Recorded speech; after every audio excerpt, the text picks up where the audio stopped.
Многие матери не стали бы оставлять ребенка рядом с таким огромным существом, как лошадь, из-за боязни получить травму. Но когда одна мать оставила свою дочь одну в сарае, она и представить себе не могла, что лошадь способна на такое. Все началось как обычный день для Стейси Сторер, женщины, живущей в Ноттингеме, Великобритания. Молодая женщина недавно ушла в декретный отпуск по уходу за ребенком, потому что родила прекрасную девочку, которую они с мужем решили назвать Руби. Малышка быстро росла, и не успела Стейси опомниться, как ее дочери исполнилось уже 8 месяцев. Новоиспеченная мама знала, что ее декретный отпуск скоро закончится, поэтому она хотела проводить как можно больше времени со своей дочерью и познакомить малышку с тем, что она любила всю свою жизнь – с лошадьми. Когда Стейси была маленькой девочкой, у ее семьи было 3 лошади, с которыми девочка росла. Из-за этого Стейси влюбилась в этих прекрасных созданий. Когда Стейси подросла, ее можно было ежедневно видеть в конюшне с лошадьми или катающейся на одной из них в поле.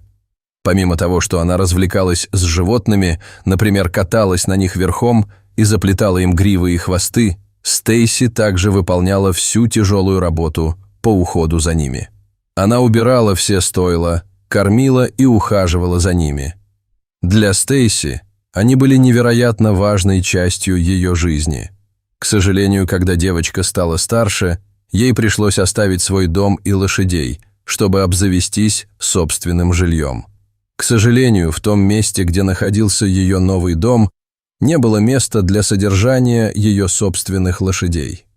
Кроме того, стоимость аренды поля и конюшни была слишком высока для Стейси, а это означало, что она больше никогда не сможет завести лошадь.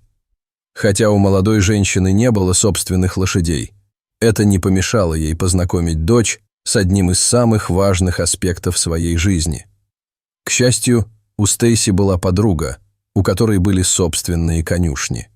Помня об этом, молодая мама спросила свою подругу, может ли она познакомить ее ребенка с лошадьми, чтобы убедиться, что она поладит с животными. Подруга Стейси с радостью согласилась, поскольку это также означало, что она сможет проводить время со своей подругой и ее ребенком. Обдумав план, Стейси решила, что лучше пойти посмотреть на лошадей как можно скорее, так как скоро она вернется на работу, и у нее будет не так много времени, чтобы отвезти Руби в конюшню. На следующее утро Стейси проснулась, как обычно, и Руби плакала, требуя утреннего корма. Покончив с завтраком, женщина быстро собралась вместе со своей дочерью, чтобы отправиться в конюшню к подруге. Стейси не терпелось увидеть, как ее дочь отреагирует на животных, которые там живут. В маленькой семье уже был котенок, которого Руби, похоже, любила, поэтому молодая мама надеялась, что ее дочь тоже поладит с лошадьми. К сожалению, как раз в тот момент, когда Стейси собиралась идти в сарай к своей подруге, Руби решила устроить небольшую истерику. Маленькая девочка, как и многие маленькие дети, была расстроена и никак не могла успокоиться. Надеясь, что поездка на машине успокоит ее или хотя бы немного поможет уснуть, Стейси посадила ребенка в автомобильную переноску и поехала в конюшню. Женщина подумала, что даже если Руби все время будет спать в конюшне и не сможет видеть лошадей, все будет в порядке, поскольку она сама все равно сможет проводить время с животными, которых так любит. К сожалению, план Стейси не сработал. Руби плакала все время, пока была в машине. Время от времени ей казалось, что она начинает успокаиваться, но затем она снова принималась плакать.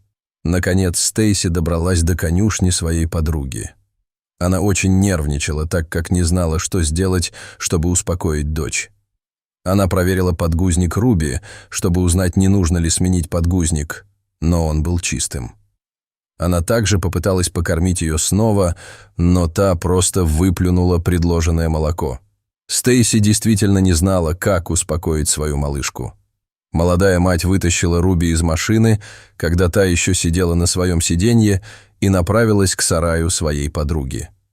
Увидев свою подругу, Стейси весело поздоровалась с ней, однако Руби все еще была недовольна. Малышка продолжала плакать, даже когда ее мама и подруга обратили на нее внимание и попытались успокоить. Обе женщины были в замешательстве, не понимая, что с ней не так, поскольку она просто не переставала плакать. Решив попробовать дать своей малышке еще бутылочку молока, чтобы посмотреть, успокоит ли ее это, Стейси поставила переноску на землю рядом с сараем.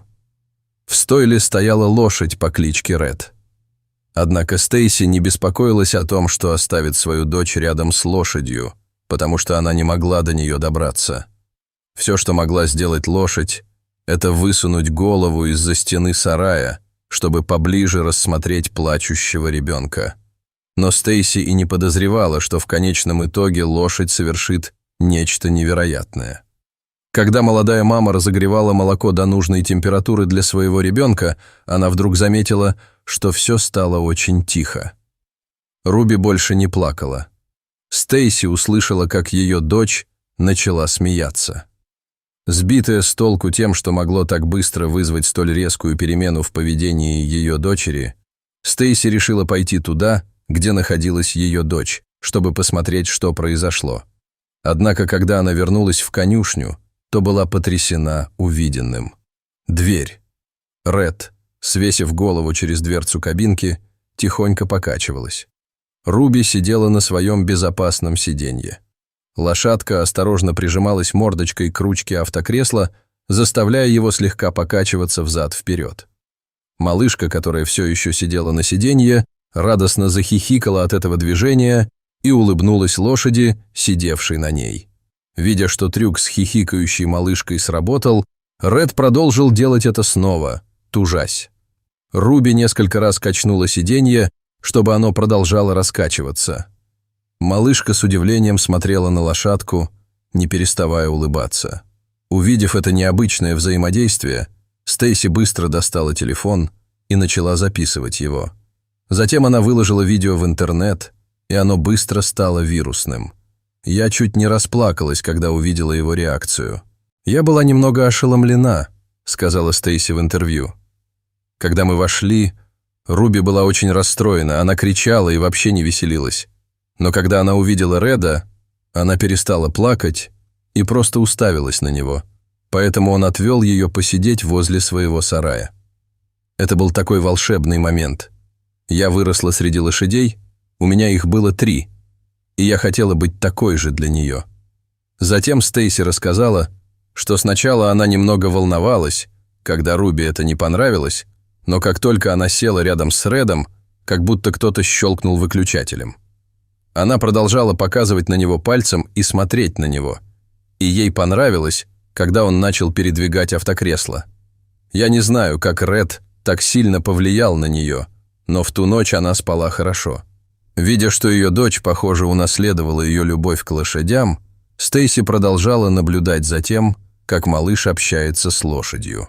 Она не могла не увлечься этим волшебным зрелищем. Через несколько минут, понаблюдав за трогательной сценой, Стейси вернулась к Руби и взяла ее на руки. Теперь уже улыбающаяся малышка нежно коснулась мордочки рыжей, прежде чем они с мамой вернулись в дом. С тех пор Стейси старалась как можно чаще водить Руби в конюшню, чтобы маленькая девочка могла видеть своего нового друга Реда. В конце концов, Стейси записала Руби на уроки верховой езды, чтобы девочка могла научиться ездить верхом и стать еще ближе к ним. Стейси и ее партнер хотят накопить достаточно денег, чтобы подарить своей дочери лошадь, когда она подрастет, поскольку они знают, что она любит этих животных так же сильно, как и ее мать. Как говорится, каков отец, таков и сын. Какая удивительная история. Дайте нам знать, что вы подумали в комментариях ниже. И не забудьте поставить лайк и подписаться на новые потрясающие видео. Увидимся в следующий раз.